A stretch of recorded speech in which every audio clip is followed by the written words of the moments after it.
हम लोगों की दुर्बलता है कि हम आदर्शों का अनुस्मरण तो करते हैं, अनुसरण नहीं करते। अच्छाई के गीत गाना और अच्छाई को अपनाना, इसमें बहुत अंतर है। गीत गाने वाले लोग बहुत हैं, पर अपनाने वाले लोग कम। हमारी कोशिश यह होनी चाहिए कि हम गीत गाने वालों में ही नहीं, अपनाने वालों में शामिल हों। कल मैंने आप सबके बीच बात की थी, सही सोचें, सुंदर सोचें, सही देखें, सुंदर देखें, सही बोलें, सुंदर बोलें, सही करें, सुंदर करें। सोच की बात कल आप सबसे हुई, आज देखने की बात करना चाहता हूँ। हम आप सबके पास आँखें हैं, आँखों से देखते हैं और अपनी नज़र में सब कुछ सही ही देखते हैं, सही दिखता है। और किसी की आई साइट थोड़ी भी वीक होती है तो तुरंत डॉक्टर से परामर्श लेकर उसकी चिकित्सा कराते हैं। और जो लोग चश्मा लगाते हैं वो अपने चश्मा का पावर भी ठीक करा लेते हैं। ये तो हमारे नज़रों की बात है। नज़र में दोष हो तो कोई बुराई नहीं, लेकिन नज़रिया दूषित हो तो उससे कोई भयानक नहीं। हम अपने नज़रिए को देखें, चीज़ों को हम कैसे देखते हैं। जीवन में बहुत सारे प्रसंग घटते हैं, घटनाएं घटती है, परिस्थितियां जन्मती है, लेकिन उनके बीच हम क्या देखते हैं, उन्हें किस दृष्टि से देखते हैं, सबसे ज़्यादा महत्वपूर्ण ये हम कैसे देखते हैं, क्या देखते हैं। संत कहते सही देखे, सुंदर देखे। आज 4 सूत्र आपको दे रहा हूं। सबसे पहली बात, बुराई में अच्छाई देखें। क्या देखें? बुराई में अच्छाई देखें। अपने मन से पूछो, किसी की बुराई में अच्छाई दिखती है? अरे महाराज, हमें तो अच्छाई में भी, लेकिन हो सकता है आप में से कोई कहे नहीं महाराज मुझे बुराई में भी अच्छाई दिखती है। दिखती है कि नहीं दिखती? दिखती। किसमें? हमारी खुद की बुराई में हमें अच्छाई दिखती है और औरों की अच्छाई में बुराई दिखती है। यही है ना? यही गड़बड़ है। बुराई में भी अच्छाई देखने की दृष्टि अपने भीतर विकसित कीजिए। संसार में एक भी मनुष्य ऐसा नहीं है जो अपने आप में परिपूर्ण हो। कुछ न कुछ कमी, कुछ न कुछ दोष, कुछ न कुछ दुर्बलता हर मनुष्य के जीवन में होती है। ये हमारे ऊपर है कि हम उसे किस रूप में देखते हैं। किसी संत से किसी ने पूछा, आपने तमीज किससे सीखी? आपने तमीज किससे सीखी? उन्होंने जवाब दिया, बदतमीजों से। सामने वाला हैरान रह गया। तमीज किससे सीखी? जवाब दिया, बदतमीजों से। सामने वाला हैरान रह गया और पूछा कि बदतमीजों से भी तमीज आपने कैसे सीखी? बोले, मैंने बदतमीजों का व्यवहार देखा, उनका जीवन देखा और उससे परहेज किया, नतीजा मैंने तमीज सीख ली। आप क्या देखते हैं, कैसे देखते हैं? चीज़ें दोनों हमारे पास है। यह आपकी दृष्टि पर निर्भर करता है कि आप कैसे देखते हैं। आप किसी गुलाब के बाग में जाओ तो आपको खिला हुआ गुलाब भी दिखेगा, उसकी सुगंध और उसकी सुषमा दिखाई पड़ेगी। और हो सकता है अगर गुलाब के बाग में जाओ तो आपको उसके सौंदर्य और सुषमा की जगह, उसके सुगंध और सुरभि की जगह आपको उसके कांटे नजर आए, उसके आसपास गिरे हुए सड़े गले पत्ते नजर आए। अब आपको तय करना है कि उस गुलाब के बाग में क्या देखते हो।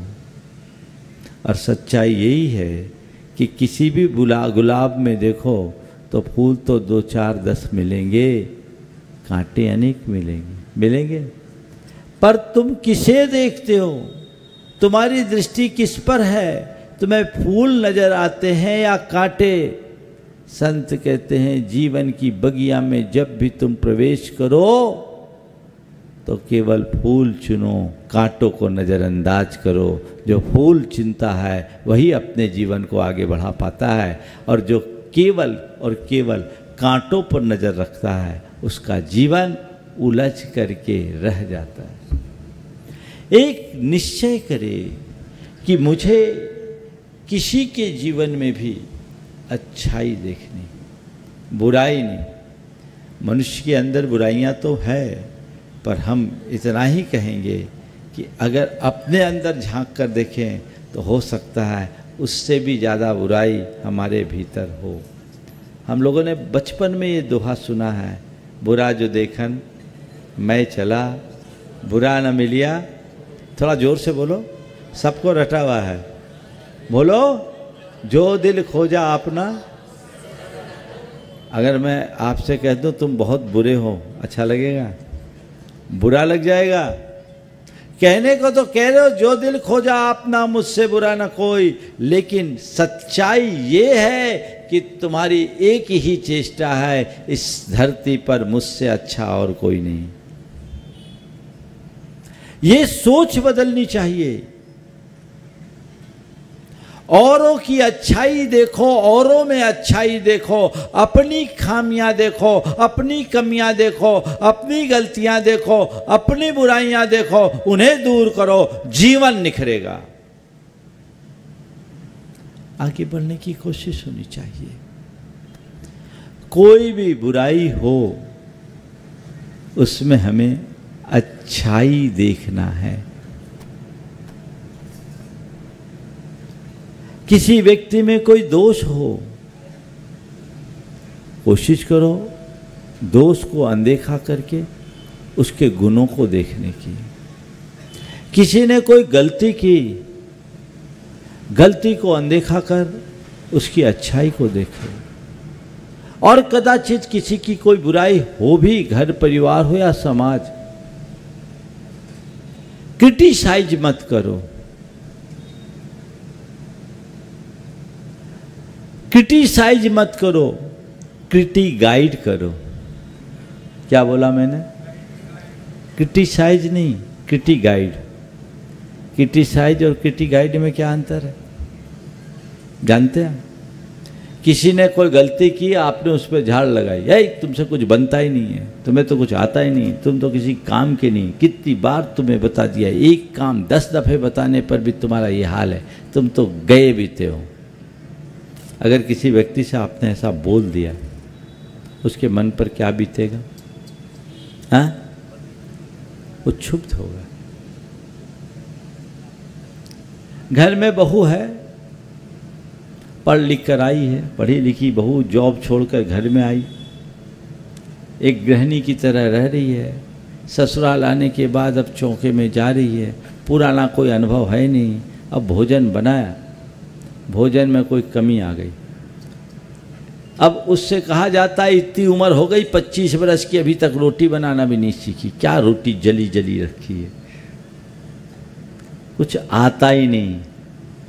एक प्रतिक्रिया ये, और दूसरी प्रतिक्रिया उसी बहू से कहा जाए, बेटा तू काम बहुत ढंग से करती है और सफाई की तो कोई तुलना ही नहीं की जा सकती। क्या कितने सफाई रखती है, और तेरे परोसगारी की कितनी अच्छी व्यवस्था है, कितना अच्छा तरीका, तुम बहुत अच्छा करती हो। और थोड़ा सा जो रोटी बनाती हो ना, तो बेलती भी ठीक हो, सेकते समय थोड़ा सा सावधानी रखो ना, तो जो रोटी जल जाती है उससे बचा जा सकता है। ये ख्याल रखो। ये क्या है? ये क्रिटी गाइड है। बोलो, आप लोग को क्या पसंद है, क्रिटिसाइज की क्रिटी गाइड? हाँ, क्रिटी गाइड पसंद है। करते क्या हो? क्या करते हो? आज से तय करो, अगर मुझे क्रिटी गाइड पसंद है तो मैं औरों की क्रिटिसाइज से परहेज करूंगा, आलोचना नहीं। अनुमोदना करूँगा। और यदि किसी व्यक्ति में कोई कमी है तो उसका दोष निकालने की जगह दोष सुधारने का रास्ता अपनाऊंगा। इतना ही तो करना है। पहली बात, बुराई में अच्छाई देखना। कुछ भी बुरा हो उसमें अच्छा देखो। कोई तुमसे बुरा व्यवहार कर दे, किसी में कोई दोष हो जाए, कोई बुरा प्रसंग हो जाए, अच्छा देखो। दो मित्र थे, उसमें से एक शराब पीता था, एक शराब नहीं पीता था। पहला जो शराब पीता था उससे पूछा कि तुम शराब क्यों पीते हो? बोले इसलिए क्योंकि मेरा बाप भी शराब पीता। शराब क्यों पीते हो? बोला मेरा बाप भी शराब पीता था इसलिए मैं शराब पीता हूं। दूसरे से पूछा तुम शराब क्यों नहीं पीते? उसने कहा इसलिए क्योंकि मेरे बाप शराब पीते थे, मेरा बाप शराब पीता था। आश्चर्य हुआ कि तुम्हारा बाप शराब पीता था, तुमने शराब पीना क्यों छोड़ दिया? बोले मैंने इसलिए छोड़ा क्योंकि मैंने अपने बाप की दशा देख ली कि शराब पी करके वो कैसा जंगली हो जाता था। मैंने तय कर लिया जिंदगी में कभी इसको हाथ नहीं लगाऊंगा। एक व्यक्ति है जो अपने बाप को शराब पीता देखकर शराब पीना शुरू करता है, और दूसरा व्यक्ति है जो अपने शराबी बाप को देखकर शराब से तौबा करता है। यही दोनों के दृष्टिकोण में अंतर है। यदि तुम्हारी दृष्टि सही होगी तो हमेशा अच्छाई को अपनाओगे और बुराई से 100 हाथ दूर रहोगे। दृष्टि ऐसी होनी चाहिए। दूसरी बात, मुझे चारों बातें करनी है और 20 मिनट का समय बचा है, इसलिए तय समय पर मैं अपनी बात करूंगा। दुख में सुख खोजे। संसार में ऐसा एक भी मनुष्य नहीं जिसके पास सब प्रकार के सुख हों, है क्या? लेकिन अगर देखा जाए तो अनेक प्रकार का सुख होने के बाद भी आज मनुष्य दुखी है। अभी आप सबसे पूछा जाए तो सब कोई ना कोई दुख तो प्रकट कर ही देंगे, और सबका रोना है, अपना अपना रोना है। किसी न किसी वजह से दुखी है। मैं आपसे कहूँगा, दुख संसार की पर्याय है। इस संसार में ऐसा एक भी मनुष्य नहीं जो दुखों से मुक्त है। जो दुखों से मुक्त हो गया वो परमात्मा हो गया। दुख तो भरे, लेकिन जब भी तुम्हारे जीवन में दुख दिखे घबराओ मत। दृष्टि को सकारात्मक रखो और देखने की कोशिश करो। दुख में भी सुख खोजने की कोशिश करो तो तुम पाओगे तुम औरों से बहुत बेहतर हो। आज आपको अभाव और अल्पता दुख का कारण प्रतीत होता है। मेरे पास धन का अभाव है, चीज़ों की कमी है, इसलिए मैं दुखी हूँ। हो सकता है अभाव और अल्पता के कारण आप अपने आप को दुखी मानते हो, ठीक है, पर थोड़ा देखो भैया, माना तुम्हारे जीवन में अभाव है, माना तुम्हारे जीवन में अभाव है, लेकिन तुम अपने से नीचे वालों को देखो तो उनकी अपेक्षा तुम्हारे पास बहुत कुछ होगा, है कि नहीं? बोलो। हाँ, करोड़पति मैं नहीं हूं, पर रोड पर तो नहीं हो। माना तुम करोड़पति नहीं, सब करोड़पति बनते भी नहीं। करोड़पति न होने का दुख अगर तुम्हें है तो उसकी जगह ये देखो कि मैं करोड़पति भले नहीं, रोडपति तो नहीं हूं। रोडपति न होने का सुख खोजो। मैं रोडपति नहीं हूं इसका सुख खोजो। ये दृष्टिकोण यदि मन में आ जाए तो कभी दुखी नहीं होगे। आपके जीवन में जितने भी दुख हैं, अगर तटस्थ भाव से उनकी समीक्षा करो तो उन दुखों में भी सुख की अनुभूति होगी। मैं अक्सर एक उदाहरण देता हूं। एक बार एक बहन जी मेरे पास आई, बहुत दुखी होकर आई। ये बात मैं इसलिए दोहरा रहा हूं कि बड़ी प्रैक्टिकल सी लगती है और सीधे आप लोगों के जेहन में उतरती है। दृष्टिकोण कैसे बदलना चाहिए। बहन जी आई, बहुत दुखी थी, रोने लगी, बोले महाराज जी मन बड़ा व्याकुल है, आप कुछ करिए। मैंने पूछा क्या बात। बोले महाराज हमारे ये है ना, उनसे मैं परेशान। बोले क्या।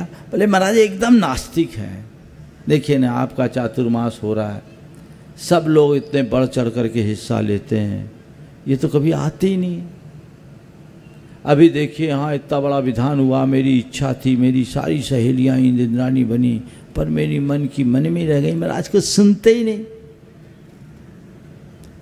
महाराज बहुत दुखी है मेरा मन, मुझे लगता है कि इससे अच्छा तो मैं कहीं किसी गरीब के यहाँ होती तो अच्छा है। महाराज सब कुछ होने के बाद भी बिल्कुल ठीक नहीं।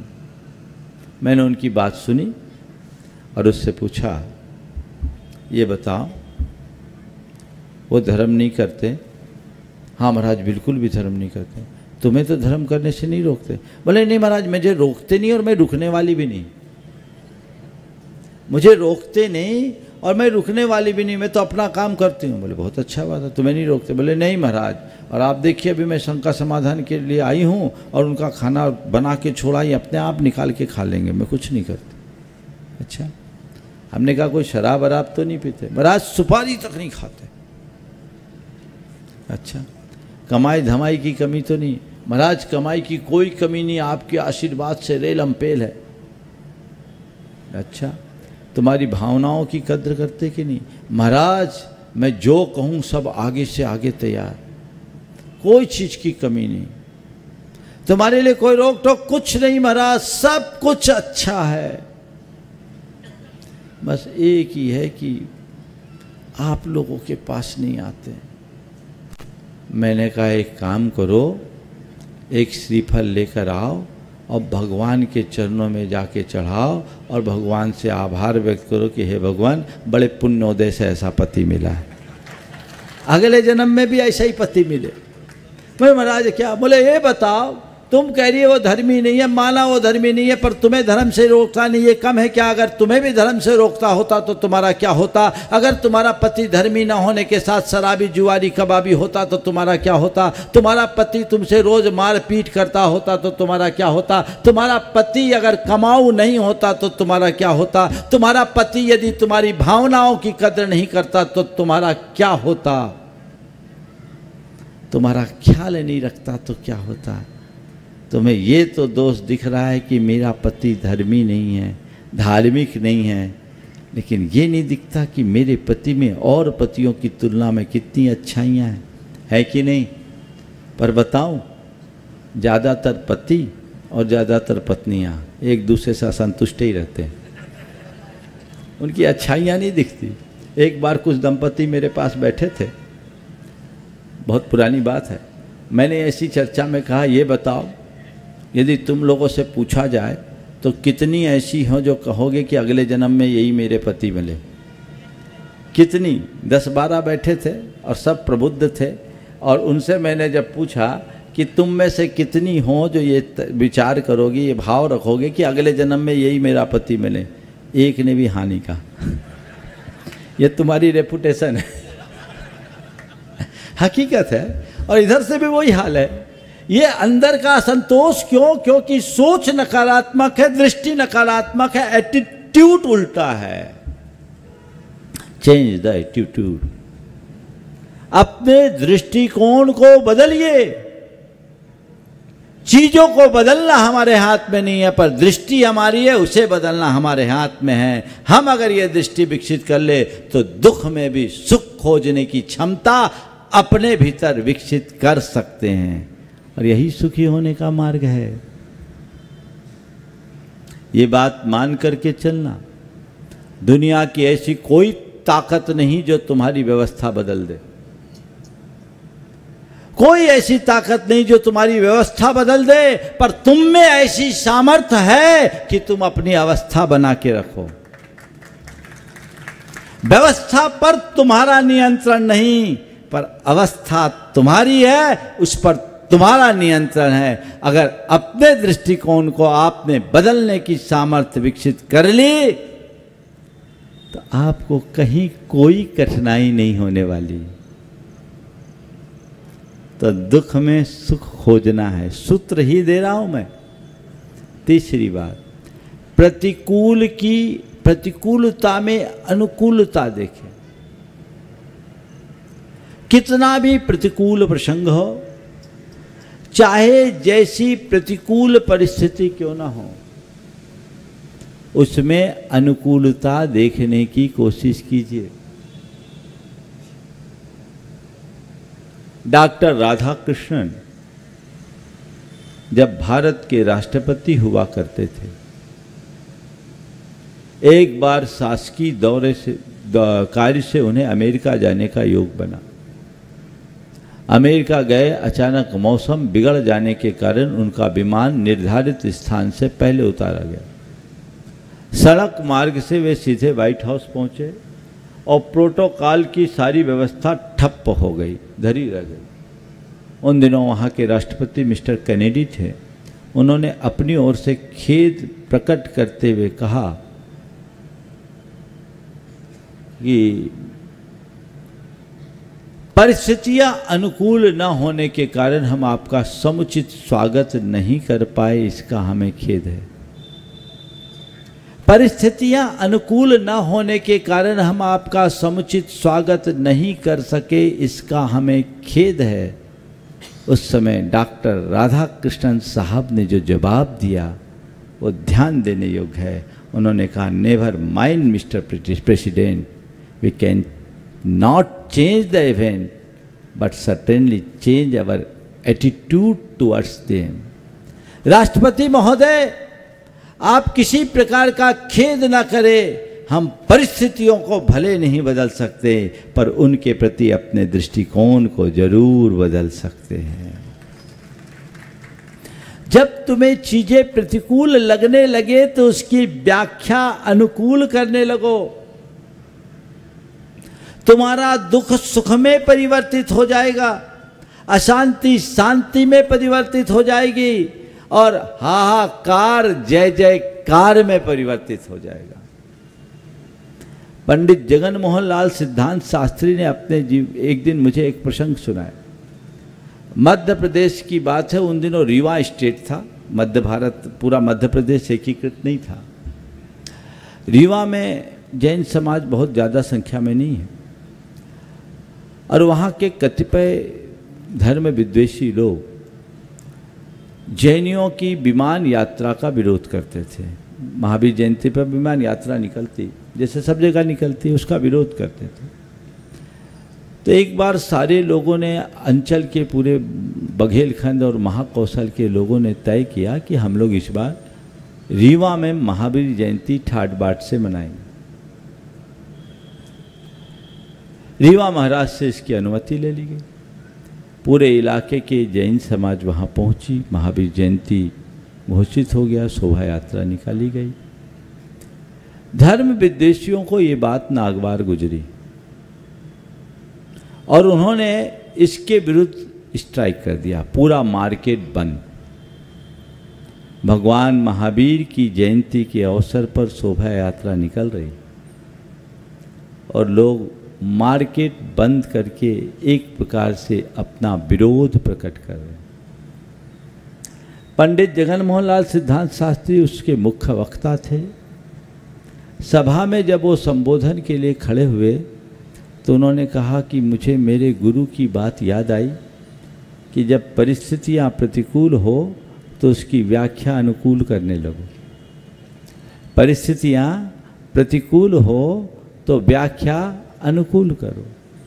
मैंने अपना उद्बोधन कुछ इस प्रकार शुरू किया, जगन मोहन लाल जी ने कहा कि भगवान महावीर की जयंती पूरे विश्व में जहाँ जहाँ उनके अनुयायी है मनाई जाती है, पर आज जैसी महावीर जयंती जैसी रीवा की धरा में मनाई गई, ऐसी विश्व में आज तक कहीं नहीं मनाई गई। महावीर रीवा जैसी महावीर जयंती आज तक विश्व में कहीं नहीं मनाई गई, क्योंकि जहां भी महावीर जयंती मनाई जाती है केवल जैनी अपने प्रतिष्ठान को बंद करते हैं, पर रीवा का जन अपना प्रतिष्ठान बंद करके इसमें सम्मिलित हुआ। लोगों ने सोचा ये तो उल्टा अर्थ निकाल लिया, क्योंकि वो लोग भी राजाज्ञा के कारण घोषित तौर पर स्ट्राइक नहीं किए थे, अंदरूनी था। और लोगों ने कहा भैया इनने तो उल्टा अर्थ ले लिया, पूरा मार्केट खुल गया। ये एक मंत्र है, जब परिस्थितियां प्रतिकूल हो व्याख्या अनुकूल करने लगो, जीवन संतुलित हो जाएगा।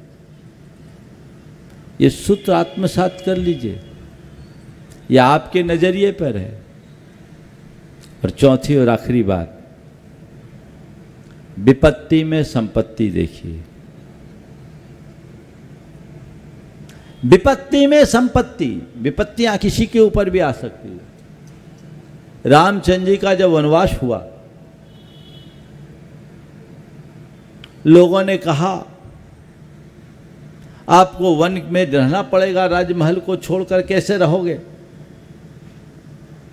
तो क्या बोला रामचंद्र जी ने, अरे भाई तुम ये क्यों कहते हो कि हमें वनवास मिला, हमें तो दंड का अरण्य का राज मिला है। और क्या बोला, हमें वनवास में कष्ट नहीं, ऋषि मुनियों की सेवा का सौभाग्य मिलेगा। है रामचंद्र जी का वक्तव्य। एक तरफ वनवास है दिख रहा है, लेकिन वनवास को भी राज की तरह देख रहे हैं। वनवास को भी ऋषि मुनियों के सानिध्य के सुअवसर की तरह देख रहे हैं। जिस मनुष्य के सोच अच्छी होती है वो विपत्ति में भी अवसर देखते हैं, और जिनकी सोच खराब होती है, उल्टी होती है, वो हर अवसर में मुश्किल देखना शुरू करते हैं। सही दृष्टि से देखने की कोशिश कीजिए। बड़ी सी बड़ी विपत्ति को झेलने की सामर्थ्य आपके भीतर आएगी। ऐसा कोई व्यक्ति नहीं जिसके जीवन में कभी कोई विपत्ति ना आए। विपत्ति आएगी, पर कितनी भी बड़ी विपत्ति आए अपने मन को मजबूत बनाओ। विपत्ति एक हथौड़ी के प्रहार की तरह है। हथौड़ी का प्रहार कांच पर होता है, कांच चकनाचूर हो जाता है। हथौड़ी का प्रहार कांच पर होता है, कांच चकनाचूर हो जाता है। लेकिन वही हथौड़ी का प्रहार यदि सोने पर पड़ता है तो सोना दमक उठता है। मैं आपसे इतना ही कहता हूं, कांच मत बनो, सोना बनो, जिससे दमक सको, अपने आप को मजबूत कर सको, जीवन को आगे बढ़ा सको। सोने की भांति दमकने की क्षमता अपने भीतर हो। यदि तुम्हारी सोच सकारात्मक होगी तो हर विपत्ति में मजबूत होकर के उभरोगे, उसे एक अवसर बनाओगे। आपदा को अवसर बनाने की कला अपने भीतर विकसित कीजिए। मेरे संपर्क में एक ऐसे व्यक्ति जिनके बेटे ने कारोबार की शुरुआत की और शुरुआती दौर में ही 40 लाख का नुकसान कर दिया। 40 लाख का नुकसान कोई छोटा नुकसान नहीं, बड़ा नुकसान था उनके हिसाब से, उस समय के हिसाब से तो बहुत बड़ा नुकसान था। उसके भाई ने मुझसे कहा, महाराज छोटे भाई ने इतना नुकसान कर दिया, आप उसे कुछ समझाइए ताकि वो स्थिर हो सके। मैंने बुलाया, पिता, भाई और वो खुद जिसने नुकसान किया, तीनों मेरे पास आए। बड़े भाई ने कहा, महाराज इसने नुकसान कर दिया। आप सुनिएगा बात को और लोगों की दृष्टि को। इसने बड़ा नुकसान कर दिया। उसकी बात पूरी भी नहीं हुई कि पिता ने छूटते ही कहा, महाराज इसने नुकसान नहीं किया, हमें बहुत बड़ी नसीहत दी है।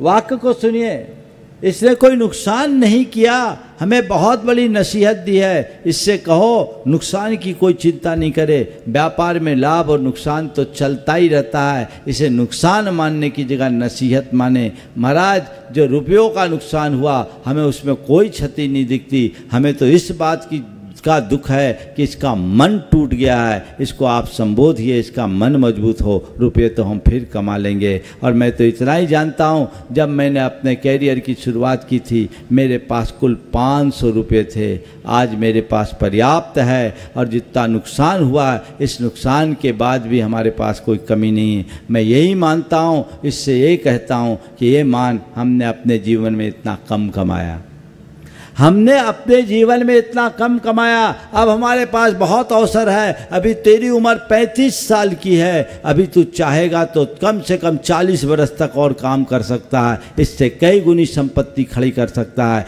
तो इसे नुकसान मानना बंद कर, नसीहत मान और अपने सिस्टम को सुधार, जीवन को बदलने का रास्ता अपना। और उन्होंने फिर मैंने संबोधा, उसको मोटिवेट किया, उसमें स्थिरता आई। और आपको बताऊं, उनने 3 महीने अपने पूरे बिजनेस को बंद किया, फाइनेंस का कारोबार था, सिस्टम को सुधारा। और आप सुन करके आश्चर्य करेंगे, 1 साल में उनने अपने बिजनेस में 300% की ग्रोथ कर दी। आज एकदम आगे से आगे। तुम अगर एक चीज को पकड़ करके बैठ जाओगे तो वहीं रह जाओगे, और अगर आगे का रास्ता पकड़ोगे तो आगे रॉकेट की तरह आगे बढ़ोगे। तो अपने जीवन को सदाबहार सुखी बनाए रखना चाहते हो तो ये चारों सूत्र याद रखें। बुराई में अच्छाई देखें, दुख में सुख खोजें, प्रतिकूल की अनुकूल व्याख्या करें, और नुकसान में विपत्ति में संपत्ति देखें। ये हमारे जीवन का मंत्र है। आज शंका समाधान के लिए यहाँ पर इन लोगों ने आग्रह किया है, निवेदन किया है। आप सबके निवेदन को स्वीकारते हुए आज का शंका समाधान 6 बजे से इसी स्थान पर होगा, आप सब लाभ लेंगे। उसके बाद का कार्यक्रम शाम को बता दिया जाएगा। बोलिए परमिशन, अगर परमिशन मिली हो तो, परमिशन है ना? है, चलिए, ये लोग कह रहे परमिशन है, शाम का कार्यक्रम यहीं पर होगा।